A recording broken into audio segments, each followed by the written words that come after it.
I moved to rural Oregon in the fall of 2023. After years of living in crowded cities, I wanted peace and quiet. I found an old farmhouse sitting alone on 5 acres of land surrounded by pine trees. The price seemed unusually low, but the realtor explained that the previous owners had moved away suddenly. That didn't bother me at first. The house itself was old but beautiful: hardwood floors, a stone fireplace, and a large basement. I spent my first week unpacking. That's when I found the door. It was hidden behind a row of wooden shelves in the basement, a small gray metal door, locked.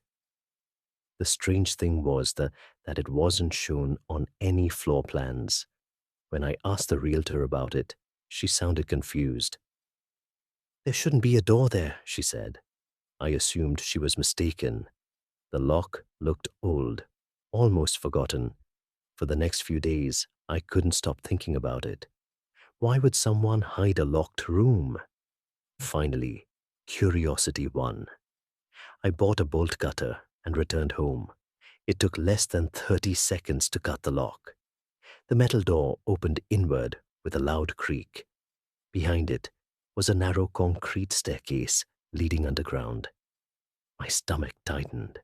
The house already had a basement. This was something deeper, something that wasn't supposed to be there. I grabbed a flashlight and went down. The staircase ended in a small room. The walls were covered with shelves. Not books, not supplies. VHS tapes. Hundreds of them. Every shelf was packed. Each tape had a date written on it. The oldest was from 1989. The newest was from 2018. I found an old television and VHS player sitting in the corner. Against my better judgment, I inserted one of the tapes. Static filled the screen. Then an image appeared. The front of my house. The same house. The camera seemed hidden in the trees. Someone had been recording the property. I fast-forwarded. Nothing unusual happened, just footage of people living normal lives. The next tape was different. This one showed the inside of the house, the living room, the kitchen, bedrooms. Whoever recorded it had hidden cameras everywhere. My skin crawled. I checked another tape and another.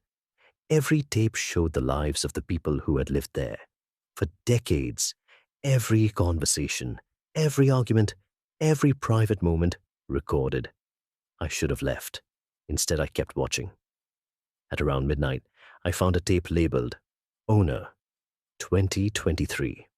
I froze. I had bought the house in 2023. My hands started shaking. Slowly, I inserted the tape. The screen turned black. Then I saw my driveway, my truck, my porch. The footage was current, recent, impossible. Someone had recorded it after I moved in. I fast-forwarded. The date stamp showed yesterday. I watched myself unloading groceries, walking inside, locking the door. The camera followed everything. I immediately searched the house. I found no cameras, no wires, nothing. By 2 a.m., I was exhausted. I returned to the underground room. The television was still on. Static filled the screen. Then the clock on the VCR changed. 2:12 a.m., 2:13 a.m. At exactly 2:13 a.m., the television switched tapes by itself. No one touched it. The new footage began playing. I stared at the screen. It showed the basement. The camera angle was facing me, watching me. I was sitting exactly where I was now, watching the television. My heart nearly stopped. The timestamp was 5 minutes ahead. I was watching the future. For several seconds, I sat frozen. Then, on the screen, I saw something move behind me. A man stepped into the room. Not a monster, not a ghost. A man, middle-aged, calm, holding a folder.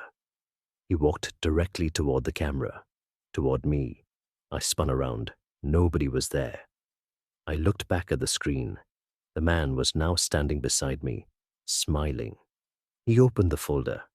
Inside were documents, property records, birth certificates, photographs. Then he pointed at a name, my name. The footage ended. I spent the rest of the night searching through the room. Near dawn, I finally found a hidden filing cabinet. Inside were records of every family who had ever lived in the house. Each file contained surveillance footage, photographs, and legal documents. And every file belonged to the same family, the same bloodline, generation after generation. The final file had my name on it. Inside was my birth certificate. But the listed parents weren't the people who raised me. The names belonged to the couple who owned the house before me. The people the realtor claimed had moved away. They hadn't moved. They had spent decades secretly watching the child they gave away, me.